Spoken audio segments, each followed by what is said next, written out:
Lazy person jobs. Naku, gusto to ng lahat. Kahit ako. Zero talking, no schedule, and no one checking on you every minute. But guys, don't let the term fool you. Hindi sa tamad tayo, no? We're just really done with the hustle culture. Nasa era na tayo guys ngayon ng working smart versus working hard. So today, I'm giving you guys a top 5 lazy jobs here in the Philippines. Ano yung mga task, magkano yung pwede nyong kitain, and kung saan kayo pwedeng mag-apply. Fair warning guys, mabilis ma-fill up itong mga roles na to. So make sure you hit that subscribe button para lagi kayong updated. Let's go! So una sa list natin is the AI or LLM Evaluator. Ikaw yung parang magiging tutor or teacher ni AI. Ang gagawin mo dito, magbabasa ka ng mga prompts, or when we say prompts, ito yung mga questions or command na sinend kay AI. And then, tingnan mo yung answer na binigay ni AI or yung response niya. And then, i-grade mo siya on how helpful it is. So, bukod doon, it also includes fact-checking yung response niya, ano yung mga sources, tama ba to? And you may also be required to annotate or label yung responses. The only requirements are good reading comprehension skills and a critical mind. The realistic sweldo for this role is from 12,000 to 30,000 pesos per month. Ayan. So, entry level lang to guys. And you can apply in Data, Remote Task, and Appen. Next on our list is the Audio Generalist Evaluator. So, parang specialized listener ka with this role. So, makikinig ka sa mga short audio clips ng usapan with Siri or Alexa.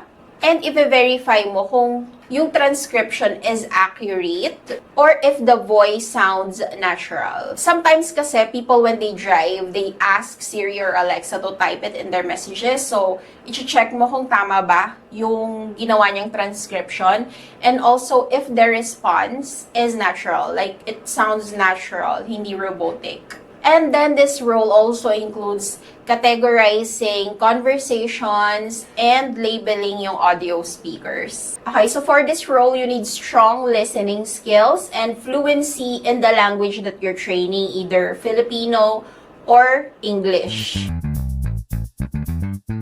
Realistic Philippine salary for this role is from 15,000 to 45,000 pesos. And guys, you can go to these websites to apply. Telos International AI, Transcribe Me, or in We Localize. Number 3 on our lazy person jobs is the back office content moderator. So in this role, ang gagawin mo, you're gonna be the silent filter. Magre-review ka ng mga flag na photos, comments, or posts, alam mo yung mga nire-report ng users, and then it's up to you to decide based on the training that you have if they're gonna stay in the platform or they will get deleted. So usually guys, may pinoprovide silang manual or training kung ano yung mga ina-allow nila na content sa platforms nila. So this is true for all platforms, Facebook, Shopee, Shopify websites. So it's definitely a quiet, very task-based work. Most of these jobs does not require any kind of degree, but you have to have mental resilience for this kind of jobs kasi sometimes these are graphic photos or comments na puro hate and negativity. So if you're okay with that and you can deal with that, then go for this. The realistic salary for this job is from 18,000 to 40,000 per month. And ang maganda dito guys, for back office content moderator, most of these are local BPO companies that hire work from home. The salary already includes the usual government benefits and an HMO. And nagpo-provide din sila ng equipment. So sila yung magbibigay sa inyo ng computer or laptop na gagamitin niyo for work. Saan kayo pwedeng mag-apply? There are job openings for this kind of roles in Accenture, which is non-voice work from home. Task Us, or Incognizant. Sunod sa list natin is yung Data Labeling Specialist. This is a very high-focus job, zero talk. Ang gagawin mo lang is you look at images or computer-generated videos and i-label nyo sila, or you're gonna draw boxes around different objects. Isa-separate nyo sila. So, I did a video of this with remote tasks. Try ko siya ipakita dito sa screen. For example, yung ground, select mo siya and pipiliin mo kung aling part ng picture yung ground. So, may mga tools sila dyan, like yung polygon, yung brush, yung fill.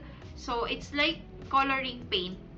Ayan. So, mukhang fun naman tong project na to. So, kailangan mo talaga dito, guys, ng steady hand when you're drawing boxes. And, kailangan mataas din yung patience ninyo because sometimes it can be very frustrating kapag hindi inaccept yung inyong labeling or annotation. So, the realistic Philippine salary for this is from 11,000 to 30,000 per month. So, depende, guys, yan sa inyong magiging output or hours. If you want this job, you guys can go to these websites: Cloud Factory, Scale AI, or Toloka. And pwede din, guys, sa remote tasks. Last on our list will be the Technical Content Editor. So, ito para sa mga grammar police to. When you're a content editor, you're not gonna write content from scratch. You're just gonna find mistakes in the content and correct it. So, lilinisin mo lang what's already there. These are usually managed through a dashboard. There's no calls required. Ang task mo would be fixing typos, correcting the formatting, and making sure that the tone and vibe of the content is consistent all throughout. You have to be excellent, guys, in written English for this job. And the realistic sweldo or salary for this role is from 20,000 to 45,000 per month. It will depend on the complexity and technicality of the content that you're gonna be evaluating. Saan kayo pwedeng mag-apply? If you're interested in this job, you can go to these websites: freelancer.com, ReadC, or sa Alltel Asia Pacific. And there you go, guys. Those are the 5 lazy person jobs. Nagustuhan nyo ba yung content natin? So, working hard is great, but working smart without stress is even better. You should know, guys, that busy is not always equals to valuable. So, sineparate ko, guys, yung 5 jobs na yan sa ating description para madali nyo mabalikan. And if meron kayong mga questions about these roles, just leave it in the comment section below. Once again, guys, my name is Mimi, and in this channel, nag-share tayo ng mga work from home opportunities. Kaya naman kung wala ka pa sa group, make sure to hit that subscribe button. Thank you guys for watching, and I'll see you on the next one.